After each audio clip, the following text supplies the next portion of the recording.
حضرت ابراہیم خلیل اللہ علیہ السلام نے ایک مرتبہ خداوند قدس کے دربار میں یہ عرض کیا کہ یا اللہ تم مجھے دکھا تو صحیح، تم مردوں کو کس طرح زندہ فرمائے گا؟ تو اللہ تعالیٰ نے فرمایا کہ اے ابراہیم، کیا اس پر تمہارا ایمان نہیں ہے؟ تو آپ نے عرض کیا کہ کیوں نہیں، میں اس پر ایمان تو رکھتا ہوں، لیکن میری تمنا یہ ہے کہ اس منظر کو اپنی آنکھوں سے دیکھ لوں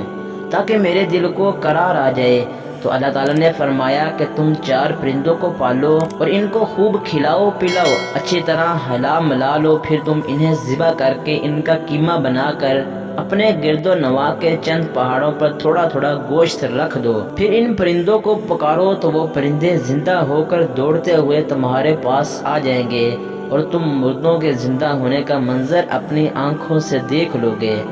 چنانچہ حضرت ابراہیم علیہ السلام نے ایک مرغ، ایک کبوتر، ایک گدھ اور ایک مور لیا، ان 4 پرندوں کو پالا اور ایک مدت تک ان 4 پرندوں کو کھلا پلا کر خوب ہلا ملا لیا، پھر ان 4 پرندوں کو ذبح کر کے ان کے سر کو اپنے پاس رکھ لیا اور ان 4 کا قیمہ بنا کر تھوڑا تھوڑا گوشت پہاڑوں پر رکھ دیا اور دور سے کھڑے ہو کر ان پرندوں کے نام لے کر پکارا، اے مرغ، اے کبوتر، اے گدھ اور اے مور۔